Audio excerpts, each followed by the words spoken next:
Well, let's get more on those protests from Didier Hotte in Paris. He is a spokesperson for the Force Ouvriere Labour Union. Thank you so much for joining us, Didier. The unions the movement that is happening at the moment is on track to driving the economy to a halt. Just how far are you prepared to go? How far, I don't know, because in fact the decisions are made by the workers in every plant, in every society, and what we have said as a union, as a national union, is we are going to support you, whatever your decision, and how far you will be. That's the only thing we can say. The objective is very clear. We want the labor bill cancelled. We want it smashed. Then, if the Prime Minister wants to negotiate, if he wants to talk with us, what he should have done before implementing the law, we are ready to do that. But first, he must stop the law, he must talk with us, and he must do what the law says, I mean the general law, have negotiation first, and then let's put the pen to paper.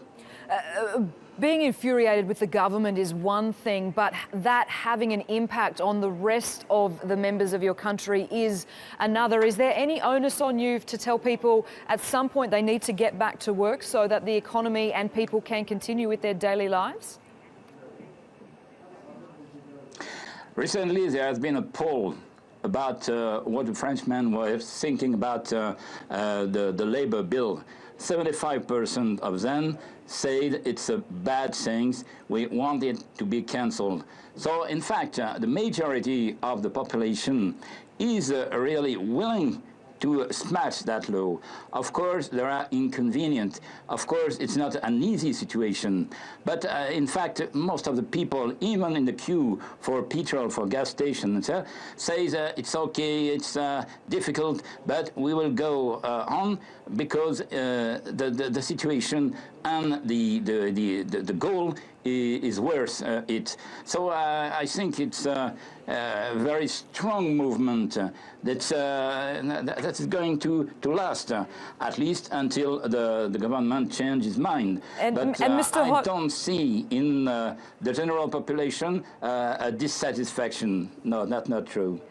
Something that probably is dissatisfaction with is the number of the protests that have actually turned violent. We were just speaking to a correspondent in Paris then who said that there have been clashes with police, that protesters have become violent. What would you advise them, and also what are your thoughts on those reports? Well, I would say first that the violence are on a limited basis made by very few people. It's 20, 30, 40 people who act at the end of each protest march. And I would point out that they do not only attack the police forces.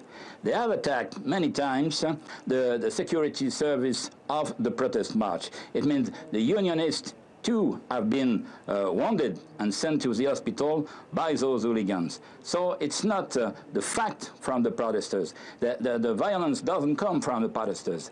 Most of them are peaceful people and who want to simply defend their point of view, but a few hooligans each time at the end of the protest comes from nowhere, attacked the police, and then attack including the protesters themselves. So I think it's not possible to confuse the violence, to put in the same bag the protesters and the hooligans who are attacking the police forces.